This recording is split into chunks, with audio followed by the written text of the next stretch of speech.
Former IDAC head Advocate Andrea Johnson may have closed the chapter on her 3 decades of service in the NPA, but her troubles continue. This as 2 of her subordinates have turned to the probe to expose the false information, Johnson allegedly laid before it, and affirmed that IDAC's investigations into crime intelligence and SAPS were not only Johnson's project, but were geared towards targeting Lieutenant General Dumsani Khumalo and General Fani Masemola. A very warm welcome to our SABC3 viewers. I'm Kani Mapanga, and let's continue to connect the dots on this Madlanga Wrap.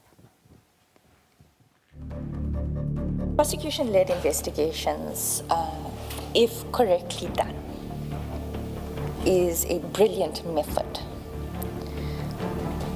But as it stands, it is left open to manipulation, and it has been manipulated by and used by Advocate Johnson and Mr. Perumal.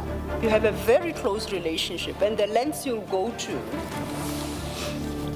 accommodate one another. I referenced how you address each other, either calling each other gorgeous, you tell each other how much you miss each other. Okay, now have we established the relationship? It's a very deep and personal one. Yes, and a very close one.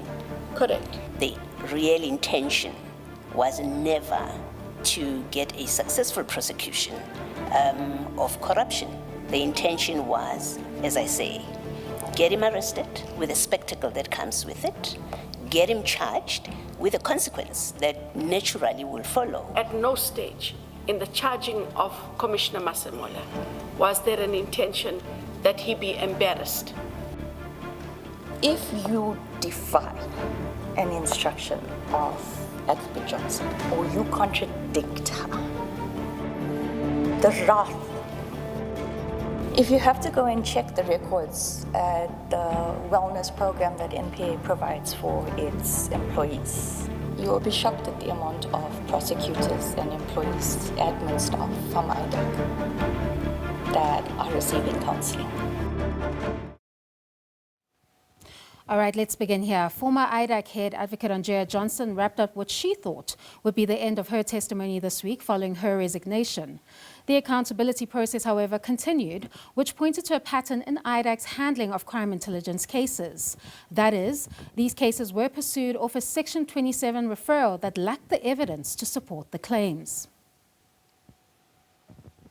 My question to you was, what would your advice to the commissioners be as regards how they view this Section 28 summons in circumstances where all the documents that you have listed, we have just discussed, do not factually or legally support this Section 28? What would your advice to them be?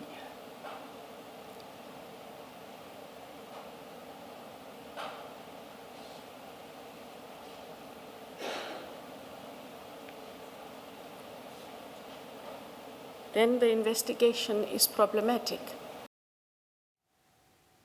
In addition, the Commission discovered a different Section 27 referral, which features the Political Killings Task Team. Johnson, however, claimed that she had no knowledge of IDAC investigating the PKTT. This is despite evidence which shows that Johnson authorized a summons in April last year, which also sought information on the PKTT. Why would she do that if the PKTT was not being investigated? I can honestly not recall asking them about the PKTT as the PKTT. I would have asked questions around the applications, wouldn't have asked about the PKTT.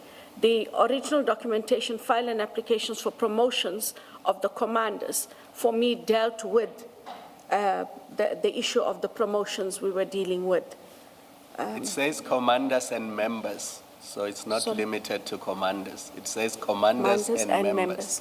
And if I may add, not of SAPS, but specifically of PKTT. So you can't divorce that entire inquiry from PKTT. Now, this begs the question, what was this truly about? Was this about targeting high-ranking generals with the hopes of having them removed from office? At no stage did any of these cases start on the basis of wanting to target any individual. even those that I mentioned. We dealt with the investigations. In the course of these 2 days of engagements, and in the manner in which we have engaged, we would have to accept that we could have done things differently and or could have done things better. But that does not in itself make it a witch hunt. Now, further evidence would challenge this claim by Johnson. In fact, evidence would affirm that IDAC was allegedly being used as a tool to target certain high-ranking generals. Find out how and why after the break.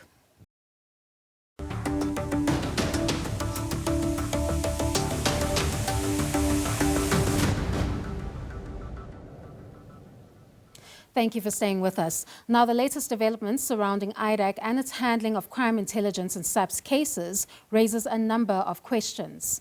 Could the answer be in Police Minister Mchunu's so-called referral, or in Johnson's close proximity to Khan, which she confirms after WhatsApp conversations between her and Khan were placed before the Commission?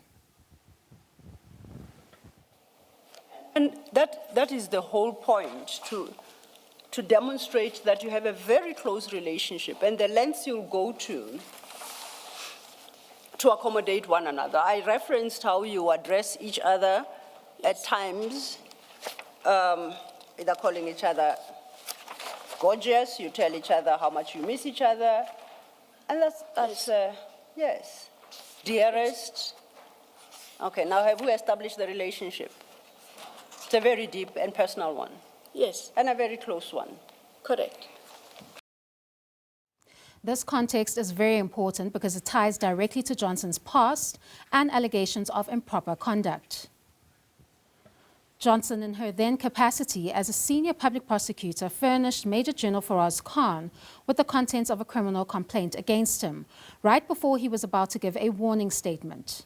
Now, IDAC, under Johnson's leadership, finds itself in the middle of alleged factional wars through cases that do not concern its mandate, leading to the inference that the past conduct of Johnson, where she allegedly assisted Khan, could possibly be applied to her interest in crime intelligence and SAPS matters now.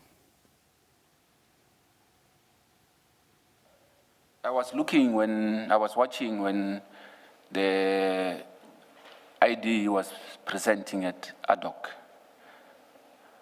So there was a point where she indicated that PKTT was not part of the Section 27 referral. So that is when now I started looking at it differently, because I was shocked because the Section 27 that I saw, that information was there. Now, that was Mr. Rapesu, the senior state IDAC investigator that came before the probe and stated that Johnson had lied before the ad hoc committee. And he's not the only person that gave that kind of testimony. The other is IDAC state advocate, Ms. Ramsamy, who confirmed that the concerns were flagged about these matters, but Johnson and IDAC chief investigator Dylan Perumal, who has since been suspended, proceeded because they allegedly had targets in mind. I want to make it clear that Advocate Johnson and Mr. Perumal launched an orchestrated attack on General Masemola and General Khumalo using IDAC's powerful investigation tools. All right, with that alleged motive on the table, the question is, was it allegedly for Mchunu or was it for Major General Faraz Khan? Or is there an alleged hidden hand the Commission is yet to discover? Specialist investigator Mike Bolhase is standing by to unpack this latest development with us. Do stay with us.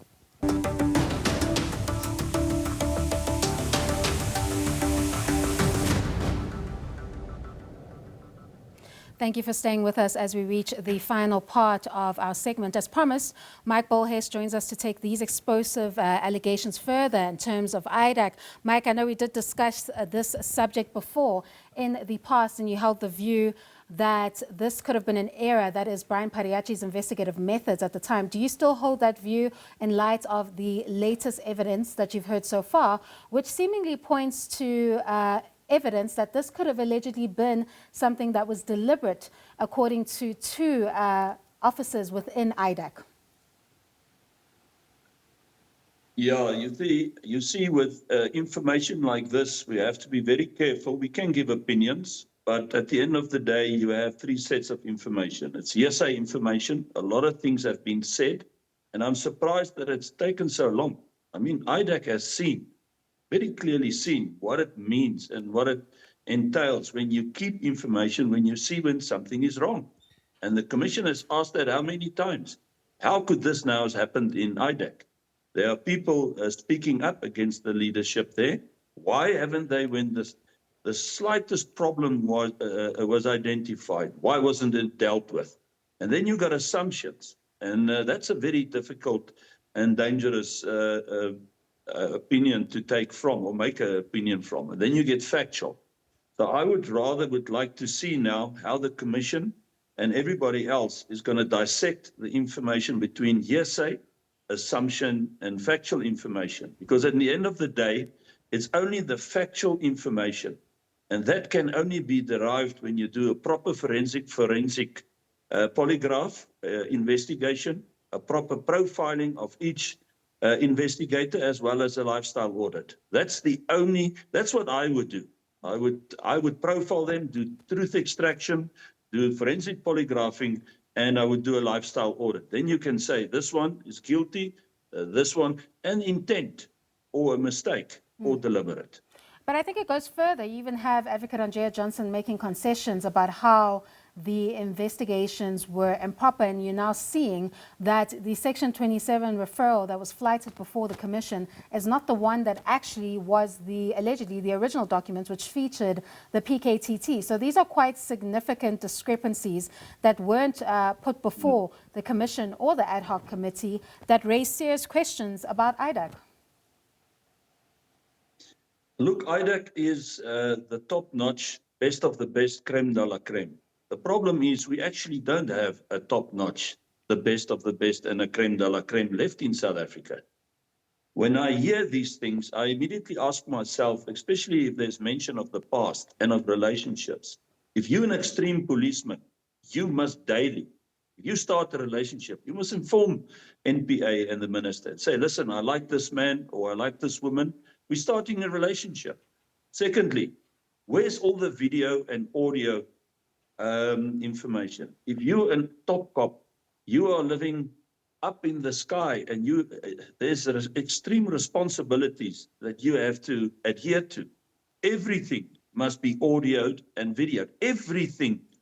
There's no such investigation that goes through without everything on audio, digital and electronic information. Cybercrime. Thirdly, you don't do things alone. You don't issue documents, make decisions on documents, even if you're aware or however. It must all be presented to a team. This is how we work. We have a go-to-guide team. If we get a docket in, at least 5 specialist investigators will go through it, and then we make an informed decision. I'm very, very surprised, and I'm heartsore. It hurts me because I know IDAC, I know the people there, and I've worked very closely with them, and I didn't pick it up, but now it's come out by insight, and I'm upset about the fact that they didn't come forward earlier, because now the public don't trust this anymore, and that's the biggest damage. Speaking of documents, it seems that Advocate Johnson, how her testimony became difficult is that she had authorized a lot of those summons or those investigations. And it seems that according to her subordinates, she allegedly knew what was being investigated and what the so-called target was. And does that change in any way the perception that you may have had about IDAC or about its ability to fight high-level corruption, when it seems that it was highly concerned with internal crime intelligence matters that didn't actually meet its mandate? I can once again only use us as specialist investigators how it works. If I do something wrong and give one of my specialist investigators a docket and say, do this, that, and the other, and they do it, and they don't stop or confront me about it, and if I don't want to listen or discuss it with other investigators, so it's dealt with. Who's guilty? All of them. So my concern is that all of those that has been following all along and only coming now forward is partly also guilty. So this is a huge problem, and that's why there's a call for IDAC to completely disband, because there's no trust now. You have trust on two levels, on your leadership, but also on your subordinates and everybody working for you.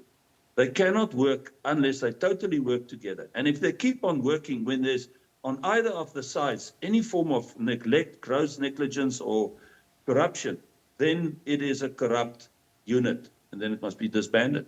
And lastly, just quickly, Mike, we've seen that there have been some suspensions from IDAC. Are they just skimming the surface in light of what you may know about IDAC and its operational methods? Again, this is shocking to me, and we've been speaking of the Madlanga Commission so highly, and they're doing so well, and they are.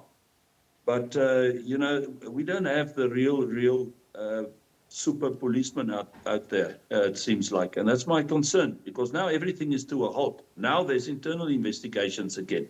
And criminals love this. Let me tell you who loves this the most, is those that have been investigated, identified, arrested, and has to still be arrested, and that's linked to any and other form of organized crime and racketeering. They're having a day. They're having a laugh. And this is my concern. This needs to be dealt with very, very seriously.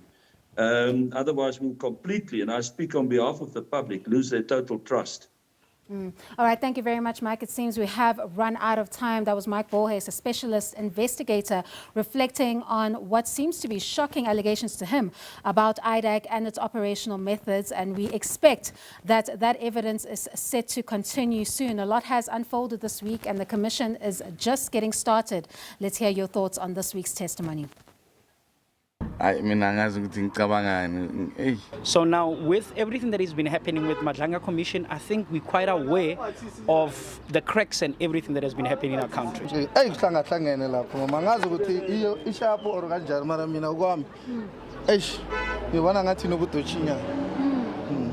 The way mina ngibona ngakhona ngithi phuma kimi like yimi yeah ngisho ukuthi iyo mara ngibona ngathi mina ngathi yadochenya. All right, in light of the allegations in terms of Johnson allegedly telling untruths to the ad hoc committee, we did try to reach out to its chair, Soviet Lakhanyane, who has declined to comment at this stage on Johnson's alleged lies before the committee. That brings us to the end of this week's wrap. It's time to say goodbye to our SABC3 viewers. There's plenty more to come, as the IDAC stream is set to go into August, with MP Fadil Adams expected on the 11th of this month, and a possibility of Johnson not being done yet, as a fresh Rule 3 notice has been issued to her. Let's meet again next week, Sunday at 4 p.m. as we continue to connect the dots.